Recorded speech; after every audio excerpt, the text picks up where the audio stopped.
안녕하세요. 저는 이 라디오 채널의 충실한 청취자입니다. 여러분들은 저를 희린이란 가명으로 불러주셔도 됩니다. 저는 좌절과 지루함을 느낄 때마다 이 사연 라디오 채널을 찾습니다. 여러분들의 사연을 들으면서 제 마음이 많이 안정되는 것 같았습니다. 마치 푹푹 찌는 여름날에 시원한 탄산수 한 잔을 마시게 되는 거랑 같았습니다. 최근에 저는 살면서 몇 가지 슬픈 일을 겪었습니다. 저는 제 연인의 어머니의 가혹함 때문에 연인과 헤어졌습니다. 사실 마음속으로는 그것이 최선의 선택일 것이라는 것을 잘 알고 있지만 제 마음은 여전히 이 일을 생각하면 고통스러움을 멈출 수가 없습니다. 한 친구의 소개로 저는 남자친구와 서로 알게 되었습니다. 3년을 연애하는 동안 저희는 매우 즐겁고 엄청나게 행복했습니다. 심지어 제 남자친구는 화가 났을 때도 단 한 번도 저에게 심한 말을 한 적이 없었습니다.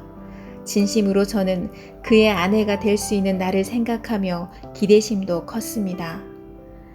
그러나 남자친구의 어머니와 만난 후부터 모든 일이 달라졌습니다. 남자친구의 부모님께 처음 인사하러 갔을 때 남자친구는 그의 어머니는 온전한 사람이지만 조금의 까다로운 면이 있다고 말했습니다. 그는 저에게 말이나 행동이 좀 조심스러우면 되겠지 뭐.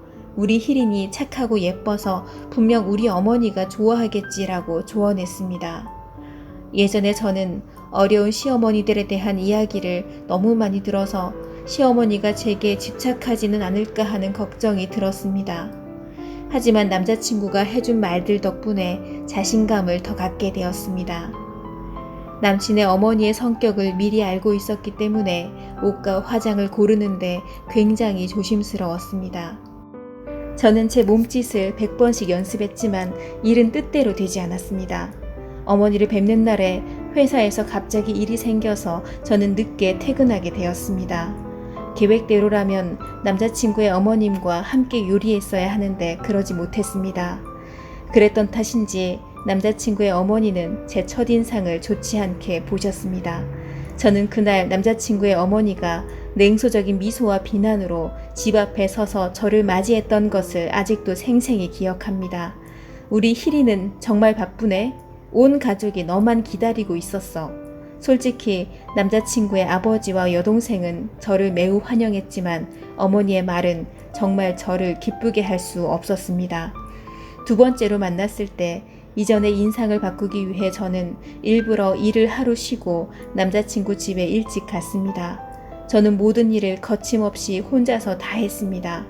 하지만 결국 제 노력에 비해 어머니는 식탁을 바라보며 우리 희리는 간단한 요리밖에 못했어 라고 말하셨습니다. 그 말들을 듣는 순간 저는 부엌에서 넋나간 사람처럼 허공을 바라만 보고 있었습니다. 속으로는 슬프지만 애써 어색한 미소를 지었습니다. 그날 밥은 잘 먹지 못했고 뭔가 목이 메이는 것 같았습니다. 절정은 일주일 전 어머니가 사고를 당하셔서 치료를 위해 병원에 입원하셨을 때였습니다. 남자친구가 알려준 소식을 접하자마자 저는 급히 병원으로 달려갔고 그녀의 안부를 물었습니다. 심지어 남자친구의 여동생이 아직 돌아오지 못했기 때문에 저는 어머니를 돌보기 위해 적극적으로 회사에 휴가를 냈습니다. 제가 했던 일들은 정말 정성을 다하지 않았습니까? 비록 제가 실수를 많이 했지만 어머니는 제 노력을 들여다볼 수가 있었겠죠. 그런데 뜻밖에도 제가 음식을 사러 떠나자마자 어머니는 남자친구에게 희린이랑 당장 헤어지자. 정말 서툴고 집안일도 잘 못하는 여자다. 아들아, 엄마는 내가 희린을 왜 사랑하는지 이해할 수가 없어라며 큰 소리로 말하셨습니다. 그런 어머니에게 그는 저의 편에 서서 이야기해 주었습니다. 그는 제가 정말 얌전하고 예의 바른 여자라고 말했습니다. 하지만 결국 그의 마지막 말은 저를 환상에서 깨어나게 했습니다. 엄마, 희린이 조금 서툴렀는데도 많은 애를 썼어. 시키는 것도 쉽게 알아서 다 한다고 생각하지 않아? 나중에 희린이가 엄마 며느리가 된다면 시키는 거 엄마가 마음에 들 때까지 가르치면 되잖아.